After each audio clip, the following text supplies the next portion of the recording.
Talagang ang kasulatan ay hindi nagsasalita ng walang kabuluhan, gaya nga ng nakasulat sa Santiago 4.5. Sapagkat sa Roma 12.18, napakagandang detalye pala ang nakapaloob sa sinulat ni San Pablo na kung maaari, na para mas madaling maintindihan, kung pwede. Sabi nga ni Kuya, meron kasing hindi maaari. Kaya ang sabi ni San Pablo, kung maaari, ayon sa inyong makakaya. Mayroon kasing kakayahan na ibinibigay sa tao. Kaya maging sa mga kaloob na ipinagkakaloob sa tao, may sukat. Kaya po ang sabi, kung maaari, ayon sa inyong makakaya. Bakit ang sabi, ayon sa inyong makakaya?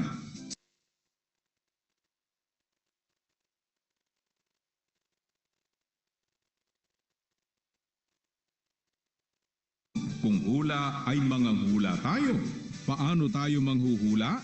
Ayon sa kasukatan ng ating pananampalataya. Kaya may sukat.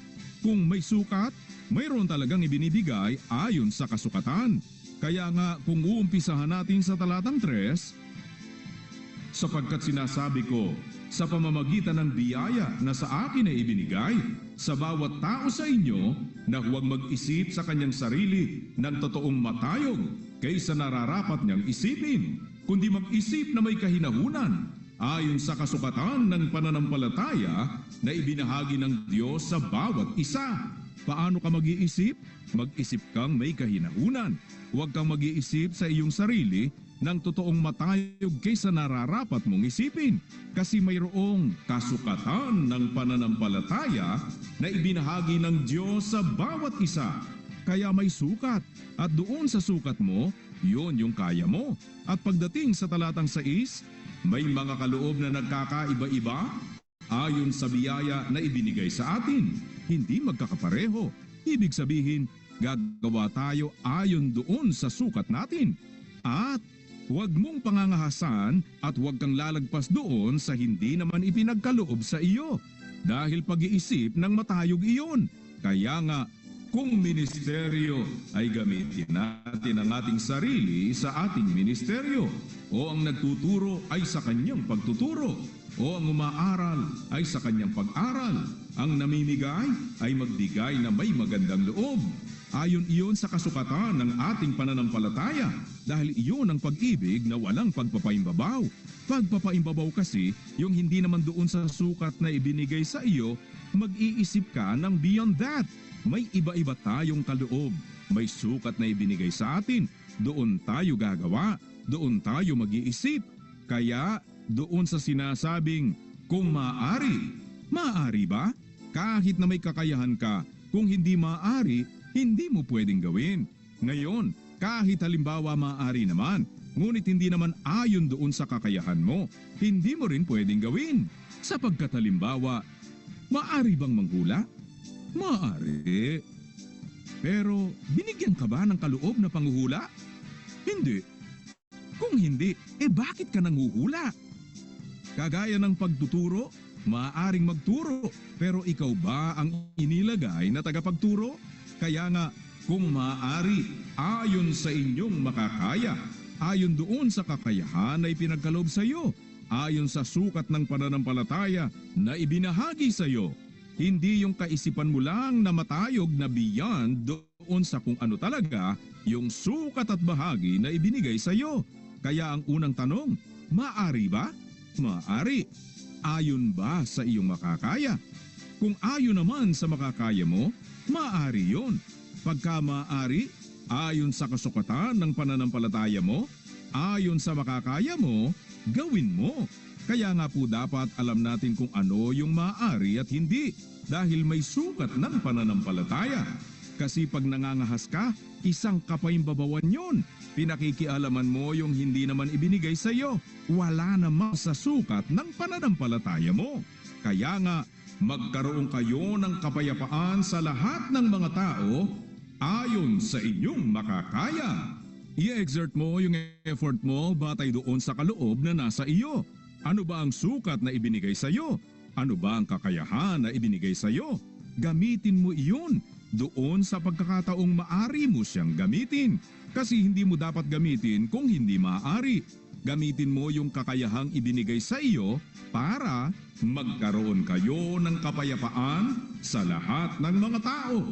Kaya pagdating doon sa 19, huwag kayong mga gigantihan.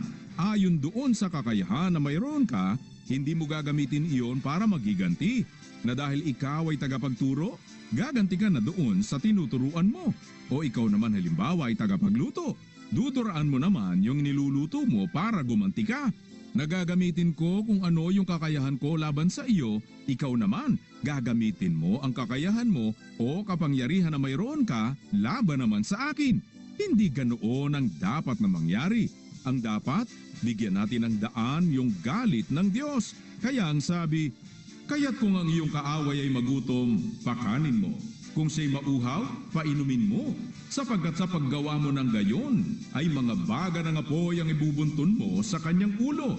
Huwag kang padaig sa masama, kundi bagkus daigin mo ng mabuti ang masama.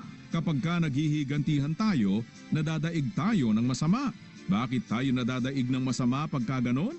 Ang pahayag ni San Pablo sa unang Korinto 6:4-7, hindi tayo dapat nagkakaroon ng mga usapin sa isa't isa sa harapan pa ng mga hindi nagsisisampalataya. Sapagkat ang dapat, sabi ni San Pablo, magkaroon kayo ng kapayapaan sa lahat ng mga tao. Huwag kayong mga gigantihan, mga iniibig. Ang nararapat sa mga iniibig, lumiwanag na gayon ang inyong ilaw sa harap ng mga tao. Bakit kailangang lumiwanag ang ilaw natin sa harap ng mga tao? Upang makita nila ang inyong mabubuting gawa. Hindi po sinabing upang makita nila ang inyong paghihigantihan at kanilang luwalhatiin ang inyong Ama na nasa langit. Iyon ang dapat na makita. Kaya nga ang sabi ni San Pablo, sa pag-ibig sa mga kapatid ay mangagmahalan kayo. Sa kapurihan ay ipagpauna ng isa't isa ang iba, na hindi ang makikita sa atin ay naghihigantihan tayo.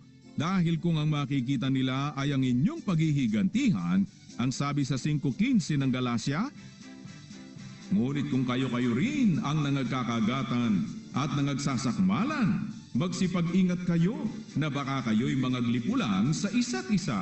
Ang dapat na makita sa atin, yung mabubuting gawa para luwalhatiin nila ang ating Ama na nasa langit. Subalit paano nila luluwalhatiin yung Ama na nasa langit kung ang nakikita sa atin ay nangagngangat-ngatan tayo, nagkakagatan tayo at naglilipulan tayo sa isa't isa? Paano magkakaroon ng karangalan ng Diyos kung ang nakikita sa kanyang mga anak ay naghihigantihan? Kaya nga ang sabi sa 2:9 ng unang Pedro, inyong ipahayag ang mga karangalan niya tumawag sa inyo mula sa kadiliman. Kaya ano ang dapat nating gawin? Kung maaari, ayon sa inyong makakaya. Ano ba yung inyong makakaya? May kaloobang bawat isa ng bawat isa ay ipaglingkod sa inyo rin. Hindi sinabing, ayon sa kaloob na tinanggap mo ay ipaghiganti mo. Na dahil mayroon kang kakayahan, may kaloob na nasa iyo, ay gagamitin mo para ka makapaghiganti. Yung kaya mo at yung kaya ko, gamitin natin para magkaroon tayo ng kapayapaan. At yung kaloob at kakayahan na mayroon tayo, ipaglingkod natin sa isa't isa. Gaya ng mabubuting katiwala ng masaganang biyaya ng Diyos para lumiwanag ang ating ilaw para maipahayag natin ang karangalan ng tumawag sa atin. Para makita nila yung mabubuting gawa, hindi ang pagngangat-ngatan, hindi yung paghihigantihan, upang luwalhatiin nila ang ating Ama na nasa langit. Kaya ano po ang sabi? Huwag kayong mga gigantihan, mga iniibig. Bigyan ninyong daan ang galit ng Diyos. Huwag kang padaig sa masama. Kaya tayo madadaig ng masama, mawawala ng liwanag yung ilaw natin. Didilim. Kapag ganun, hindi yung pagiging alagad ni Kristo na may pag-ibig sa isa't isa ang makikita sa atin. Kaya nga ang dapat, yung kaloob na ipinagkaloob sa atin, ipaglilingkod natin sa isa't isa. At samantalang tayo'y may pagkakataon, kapag pwede nating gawin, magsigawa tayo ng mabuti sa lahat, sapagkat hindi lahat ng panahon ay mayroon kang mabuting pagkakataon. Kaya kung may pagkakataon, pwede ba? Kung pwede, ayon sa inyong makakaya. Yung kakayahang ibinigay sa iyo, i-exert mo iyon na magkaroon kayo ng kapayapaan sa lahat ng mga tao. Ang makikita sa atin ngayon, kapayapaan.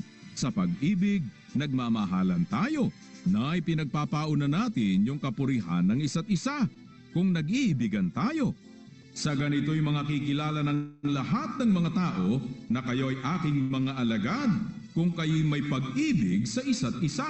Kaya ayon sa ating makakaya, gawin natin. Ano yung ayon sa ating makakaya? Yung kaloob na ipinagkaloob sa atin. Yung kakayahan na ipinagkaloob sa atin. Ginagamit natin para magkaroon tayo ng kapayapaan sa lahat ng mga tao. Ginagamit natin para maglingkuran tayo sa isa't isa at hindi para maghigantihan. Kaya nga ang sabi sa Efeso 4:7, datapot ang bawat isa sa atin ay binigyan ng biyaya ayon sa sukat na kaloob ni Kristo. Gamitin mo yung kaloob na iyon para ipaglingkod ayon sa makakaya mo. Kung maaari, pagka pwede, huwag mong isipin na hanggang dito na lang. Hindi ko na kaya eh. Hindi ko na matiis. Maling konsepto yon. Ibig mo bang sabihin, ang sabi nga ni Kuya, binigyan ka ng hindi mo matitiis? Ano po ba ang sabi? Hindi dumating sa inyo ang anumang tukso, kundi yaong matitiis ng tao. Datapwat tapat ang Diyos na hindi niya itutulot na kayo tuksuhin ng higit sa inyong makakaya. Ang nanunukso ay si Satanas at hindi ang Diyos. Kung yun ngang hindi siya ang gumagawa, hindi niya itutulot na higit sa makakaya mo. Yun pang siya ang magbibigay sa iyo. Mayroong ibinibigay sa atin ng Diyos na kakayahan. Dahil unang-una, hindi naman natin magagawa sa ating sarili. Ang sabi ng Panginoong Hesukristo, kung kayo hiwalay sa akin, ay wala kayong magagawa. Ang kasama natin sa paggawa ay ang Kristo. Tapos sasabihin mo, hindi mo makakaya? Sabi ni San Pablo, hindi ba ganinyo nalalaman? Si Hesukristo ay nasa inyo? Si Hesukristo ay nasa inyo. Tapos hindi mo kaya? Kaya nga sa 4:13 ng Filipos ang sabi, lahat ng mga bagay ay aking magagawa doon sa nagpapalakas sa akin. May nagpapalakas sa iyo para magawa mo. Kung sasabihin mong hindi mo magagawa, it is tantamount to saying na wala kang kasamang Kristo. Kaya ang sabi sa 13:6 ng Hebreo, ano pat ating masasabi ng buong tapang? Ang Panginoon ang aking katulong. Hindi ako matatakot. Anong magagawa sa akin ng tao? Saan ka naman nakakita na ang Diyos ang katulong mo, tapos hindi mo kaya? Hindi mo kayang tiisin na huwag kang gumanti ng masama sa masama? Na huwag tayong maghigantihan? Kung tayo ay mga talagang alagad ni Kristo, dapat hindi ang makita sa atin ay paghihigantihan. Dahil ang sinasabi nga ni San Pablo, sa pinanggalingan niyan, sa pag-ibig sa mga kapatid ay mangagmahalan kayo. Sa kapurihan ay pagpauna ng isa't isa ang iba. Kung maaari, ayon sa inyong makakaya, ay magkaroon kayo ng kapayapaan sa lahat ng mga tao. Iyon ang dapat na makita sa atin. May kapayapaan tayo at may pag-ibig tayo sa isa't isa na itinuro ng ating Panginoong Hesukristo. Kaya, kung talagang kumikilala tayo sa Diyos, yung kaloob at kakayahang ibinigay sa atin ng Diyos, gamitin natin para maglingkuran tayo sa isa't isa. Hindi para maghigantihan tayo sa isa't isa, kundi para magkaroon tayo ng kapayapaan sa lahat ng mga tao. Sa Diyos ang lahat ng karangalan at kapurihan, magpakailanman.